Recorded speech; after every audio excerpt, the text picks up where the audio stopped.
বেশ কিছুদিন আগে আমাদের এইখানে ওয়েদারটা বৃষ্টি বৃষ্টি ভাব ছিল, তবে বৃষ্টি পড়েনি কিন্তু ঠান্ডা পড়ে গিয়েছিল। তার জন্য ভাবলাম যে ঠান্ডা যখন পড়েছে তখন রাত্রেবেলা খিচুড়িই বানাই।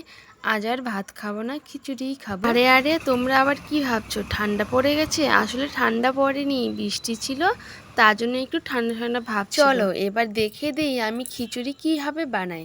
তো এখানে আমি 3 রকমের ডাল নিয়েছিলাম, আতপ চাল, একটু সেদ্ধ চাল দিয়েছিলাম, ওটা ধুয়ে ভালো করে রেখেছি। আর এদিকে হচ্ছে সবজি নিয়েছিলাম 4-5 রকমের সবজি।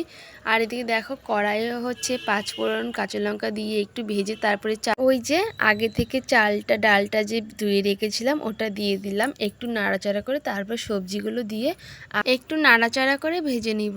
আর আগে থেকে শুকনো খোলায় বাদামগুলো ভেজে রেখেছিলাম, ওটাও এর মধ্যে দিয়ে দিলাম, এর সাথে ভালো করে ভাজা হয়ে যাবে। তো দেখো এটা একটু ভাজা ভাজা করে একটু ছোলাও ছিল ওটাও দিয়ে দিলাম, তারপর এটা আবার নাড়াচাড়া করে ভেজে নিব। আর এখানে একটু হলুদ গুঁড়ো দিয়ে দিলাম, পরে আর হলুদ দিব না, এখনই দিয়ে দিলাম। তারপর এটা ভালো করে ভাজতে হবে যতক্ষণ না কড়াই থেকে তেল ছাড়বে।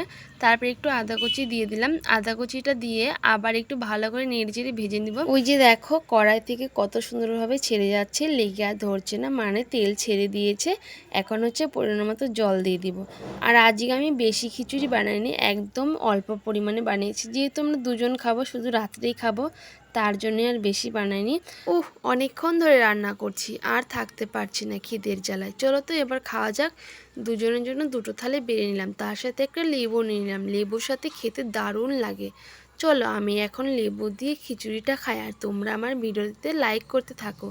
ওকে বন্ধুরা, দেখা হচ্ছে নেক্সট ভিডিওতে। ততক্ষণ সবাই ভালো থাকো, সুস্থ থাকো, সবাইকে বাই।